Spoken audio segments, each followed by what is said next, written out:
All right, Emil, this has been putting the engine in. I don't know where we were at with the last one. Did I explain the engine? We talked about the engine, but Yeah. there it is. It's a 235 Chevrolet, I'll talk about it again, 235 Chevrolet six-cylinder. They built this same design engine from 1929 to 1954. So it's the same design, but this thing in 1929 only had 42 horsepower, I think. But it was the same design. It was just as heavy as it is now. They also had a 216, but the 235 was the hot setup. They call them Blue Flames, and this was the first Corvette engine they had. It came in a 53 and 54 Corvette. It had, I think it was 3 carburetors sticking out the side. And that's one of the reasons a lot of people wasn't excited about the Corvette, because it had this motor that maybe made 100 horsepower, and it had a power glide transmission, which they were just starting out with them. But this engine is supposed to have been rebuilt, and it's only set at the guy's house where I got the car. It's only set there for, he told me, close to 30 years. So I put some blaster in each cylinder and then fill them up with oil, and I've been letting them sit about 4 days now, and I'm going to let it sit until I get ready to turn it over and all that. So we got it, I put it in with the crane, and come to find out that's a mistake. This motor weighs, stripped with nothing on it, 634 pounds, according to them, give or take, the information that I got. So this motor is heavy. So what I do when I'm building motor mounts for one, I got this dolly over here, and I set the motor on the dolly, and I set it up, get it where it doesn't move. Then I jack the frame up, roll it under the car, and then I can sit on this, and I can jack the frame in different positions so I can get the height that I need. I don't ever move the motor. The motor's stationary, I move the frame. So what we do is get the level, we put the engine to where we want it to be, put the frame level, and you can see in the back, we've jacked it up off the ground where everything, the frame's level, the motor sits down in it. The original position of this engine, it's set up about this high, and that's weight that it just don't look good, so I dropped it down like this. And this has got unusual motor mounts. In the front, I just built this one today, but it's got 2 bolts here behind the harmonic balancer. So I built a plate, you can see it here, and put the original motor mount on it. And then I built these and welded them in. And when I get everything in here, I'll pull the engine out, everything, and I'll finish grinding stuff down, flip it over and weld it from the back side. That way it's secure. Now another problem that we had, which are no big deal, I didn't think, but this transmission, this thing, I don't know what year they started using this bolt pattern, but everything from a Chevrolet fits this. So he had originally a Packard, a 37 Packard transmission in it. So I got the transmission, and he told me, he said, the only thing you have to do is elongate this hole over here. Well, he had already done that. So I couldn't turn it and pull the top cover off. Well, come to find out, it's seized up. So I've got some solvent in there now trying to loosen the bearings up. There's 2 shafts in here. There's one low, and then this one up here. Loosen it up, see if I can turn it. I haven't been able to move it yet. But I'm going to pour the solvent out, fill it up with WD-40, and let it sit for a couple of weeks. And then this, what I'm going to do, well, I found out this didn't work.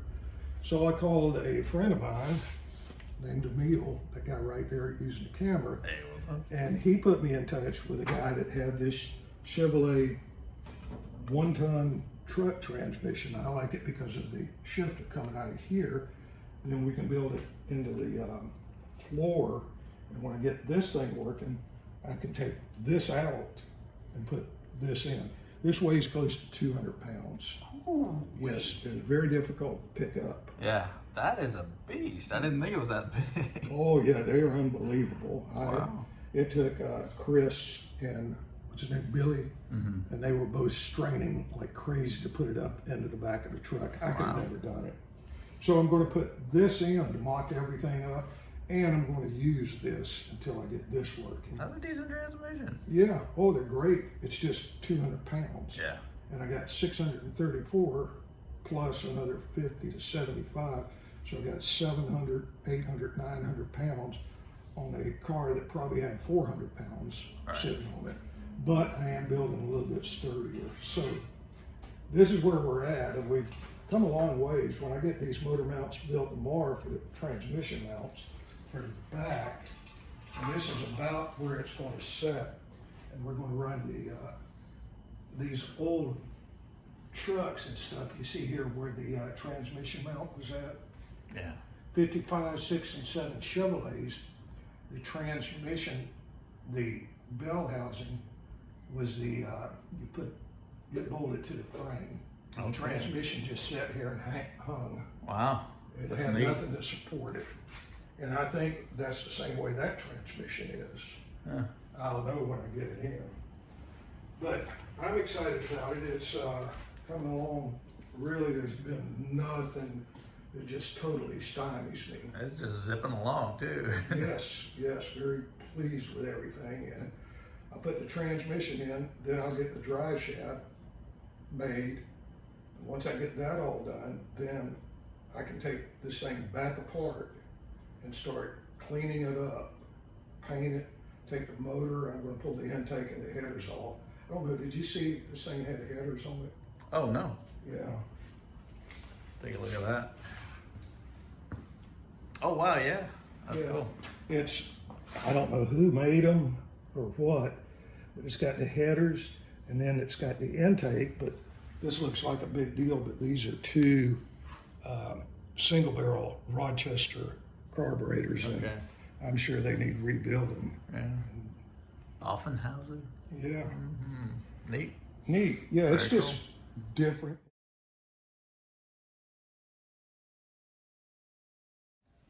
All right, we built the back motor mounts for this thing, and you see how we did them.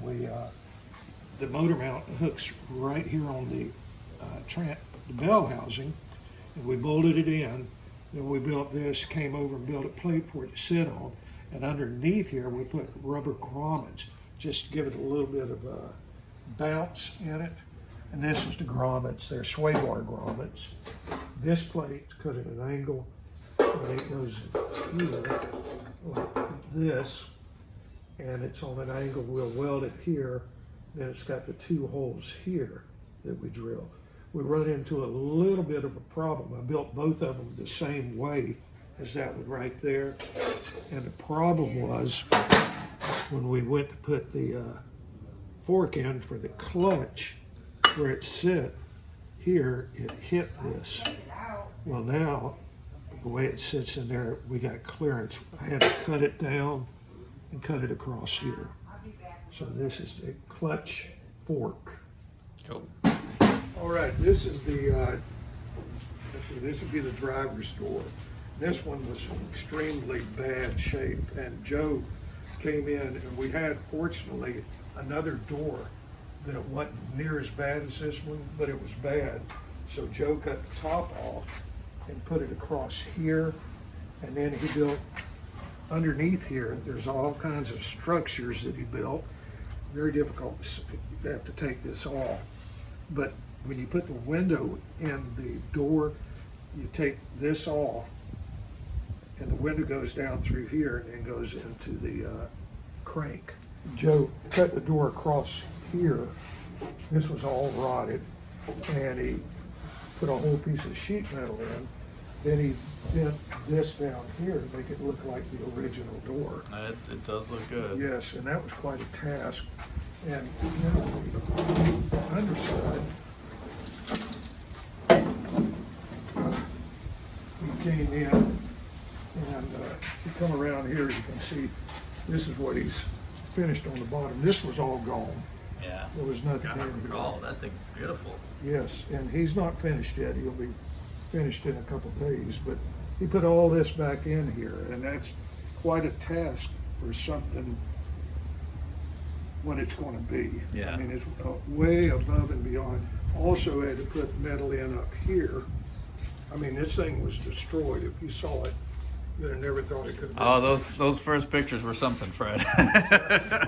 He's also fixed the window regulators and the neat. door operators. That's They work. crazy. But if you look at here, you can see where the metal, where he capped over the original metal. This is new, that's old. Okay. So quite a job. He did a outstanding job. Nice job, Joe. Very good. And then this is the passenger's door. And same deal, the top was rotted out, but he only had to put metal in from about here down. He put this ridge in it again. And this is the rough end on the top. Like I told you, you can see, Yeah, that's where you slide it in. yeah, this, he's got the sheet metal that comes across here on that other door. And you can see he built this piece in here. He built a piece in here. And again, he went above and beyond. And the other thing, because of the way this door is, it was straight. But the original door, you can see the bow in it. Yeah. And he had to put the bow back in it because this is all new metal. Okay. And quite a challenge. Yeah, it's a lot of complex work. Yeah, he went way above and beyond. I think that I would have done it a little bit different. And that mine would have been nowhere near as nice as this is. And the other, here was another one. He asked me, you see this building here? Yeah. That's We detail. talked about not doing it, just coming from here and making this solid. Well, he did that, and he got to looking at it, and he said, "No, I can't do that." Yeah. So he put this back in it. Yeah, that's a definite. I like it. Oh yeah, yeah, it's a big deal. And so these doors, most people would have thought they were beyond repair, but Yeah. Joe did a good job. Nice. And And when the they're- restoration continues. Yeah, when they're painted, Uh huh. they look brand new. Neat. You'll never know it. All right.